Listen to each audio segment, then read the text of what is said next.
এলাকায় এলাকায় তৃণমূলের মতন গুন্ডা বাহিনী নেই, তাই বিজেপি পার্টির হয়ে সরাসরি পুলিশ গুন্ডাগিরি করতে নেমে গেছে, সিধা একদম, মাঝে আর কোনো ব্যারিয়ার নেই। নওদা থানায় আমাদের কংগ্রেসের পার্টি অফিস, পুলিশ আমাদের তাই বলেছিল এই পার্টি অফিস আপনাদের, এই পার্টি অফিস দায়িত্ব আপনারা পাবেন, একটু অপেক্ষা করুন। 6টা পুলিশের সঙ্গে 6বার মিটিং হয়েছিল। তারপরে তাদের উপরে চাপ আসতে আরম্ভ করে সদ্য তৃণমূল ছেড়ে এনসিপিআই জয়েন করা ওখানকার এমপি তৃণমূল ভোটে জিতে এনসিপিআই দলে যোগদান করেছে, তাই তার সঙ্গে পুলিশের মদত শুরু হয়ে গেছে। কারণ এনসিপিআই মানে বিজেপি আর বিজেপি মানে এনসিপিআই। এখন বিজেপির ঘর জামাই হয়ে গেছে এনসিপিআই এখন বিজেপি পার্টির ঘর জামাই। তাই যে এমপিরা মুর্শিদাবাদ জেলায় মানুষের ভোটে জিতল, বিজেপিকে রুখতে হবে, সন্ত্রাস এবং সাম্প্রদায়িকতাকে রুখতে হবে বলে যে মুর্শিদাবাদের মানুষের কাছে এখানকার লোকসভার এমপিরা ভোট চেয়েছিল, আজকে দেখুন সেই সব মানুষের সঙ্গে গাদ্দারি করে, বেইমানি করে, শুধু নিজের পিঠ বাঁচানোর জন্য, পকেট বাঁচানোর জন্য, ধান্দা করার জন্য, আগামী দিনে ক্ষমতা ভোগ করার জন্যে তারা তৃণমূল ছেড়ে এনসিপিআই দলে যোগদান করেছে। এনসিপিআইটা কি? ঘুরে ফিরে এনসিপিআই বিজেপির ঘর জামাই। সে ঘর জামাইদের মদত করতে নেমে গেছে পুলিশ বাহিনী। যে পুলিশ বাহিনী, আমি যেদিন নওদায় পার্টি অফিস আমরা দখল নিতে মানে কি খুলতে গেছিলাম, সেদিন সেখানটায় পুলিশ বাধা দিল তো বটেই, বিশাল পুলিশ বাহিনী নিয়ে এসে আমাদেরকে আটকানো হলো। এবং সেদিনকে পুলিশ কথা দিল, পুলিশের আধিকারিকরা কথা দিল আমাকে যে আপনি যান, 3 থেকে 4 দিনের মধ্যে আমরা ফয়সালা করে আপনাদের পার্টি অফিস দিয়ে দেব। স্বাধীনতার দিন যখন সর্বত্র উৎসব পালিত হচ্ছে, তখন সেই পুলিশ ডাকাতি করে কংগ্রেসের অফিস দখল করতে পথে নেমে গেল। কারণ বিজেপির ঘর জামাই নেতা এনসিপিআই, তাকে খাতিরদারি করতে হবে। সরাসরি পুলিশ তালা খুলে দিচ্ছে, সেখানে গ্রিল কাটা হচ্ছে, তালা কাটা হচ্ছে মেশিন দিয়ে, পুলিশ দাঁড়িয়ে আছে।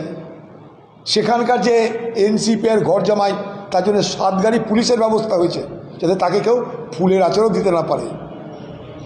এটা কোন স্বাধীনতা?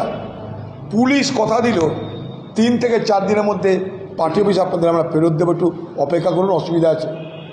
স্বাধীনতার দিন সেই পুলিশ কংগ্রেসের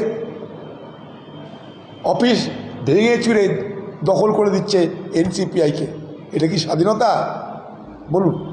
ওদিকে কংগ্রেসের লোককে খুন হচ্ছে, এদিকে কংগ্রেসের অফিস জোর করে দখল করে নেওয়া হচ্ছে, ওদিকে অবসাদে একজন রাজনীতি ব্যক্তি আত্মহত্যা করছে।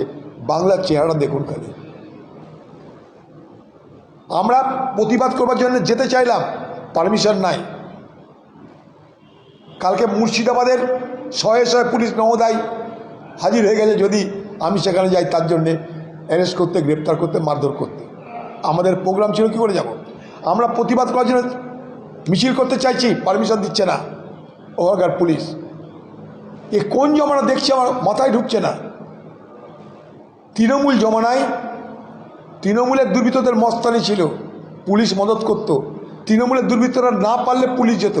এখন বিজেপির জমানায় তাদের যে ঘর জামাই এনসিপিআই, তাকে বাঁচানোর জন্য সারা মুর্শিদাবাদের পুলিশ বাহিনী সদা তৎপর। তাদের কোথাও যেতে হচ্ছে না। বিজেপির তো কর্মী নেই কোথাও যারা লড়াই করবে, সংঘর্ষ করবে, এরকম কর্মী নেই। বিজেপির ভোটার আছে, তাতে অসুবিধা নাই। সরাসরি পুলিশ বিজেপি পার্টির ডাইরেক্ট ক্যাডার হয়ে, ডাইরেক্ট কর্মী হয়ে তারা ময়দানে নেমে গেছে, অফিস দখল করছে, অফিস ভাঙছে। আমরা তো বসে থাকবো না, এই পার্টি অফিস দখল করেই ছাড়বো, আজ না হয় কাল। এই গাদ্দার, ওই নওদার যাকে আমরা বাস চিহ্নে আমি যা জিতিয়েছিলাম, কংগ্রেসের এমএলএ ছিল, মুর্শিদাবাদ জেলা কংগ্রেসের সভাপতি ছিল, সেই গাদ্দার আজ স্বাধীনতার দিনে পুলিশ নিয়ে কংগ্রেসের অফিস দখল করছে। গোটা মুসলিম সমাজ তাকে বয়কট করেছে, গোটা মুসলমান সমাজ 3 গাদ্দারকে বয়কট করেছে। মুর্শিদাবাদের 3 এমপিকে, 3 গাদ্দারকে বেইমানি করেছে, 3 গাদ্দারকে বয়কট করেছে। এই 3 গাদ্দার একটা জঙ্গিপুরের এমপি, মুর্শিদাবাদের এমপি আর বহরমপুরের এমপি, তারা মানুষের বিশ্বাসকে, তারা মানুষের ভরসাকে তারা বিজেপির কাছে বিক্রি করে দিয়েছে শুধু নিজেদের পিঠ বাঁচানোর জন্য আর বিজেপির দালালি করে বেঁচে থাকার জন্য। মানুষ তাদেরকে দেখছে, চিনছে, তাই একদিন যারা খালি হাত পায়ে ঘুরে বেড়াতো এখন তাদের পুলিশ লাগছে, সিকিউরিটি লাগছে ঘুরে বেড়ানোর জন্য। এই গাদ্দারদের মুর্শিদাবাদের মানুষ ক্ষমা করবে না।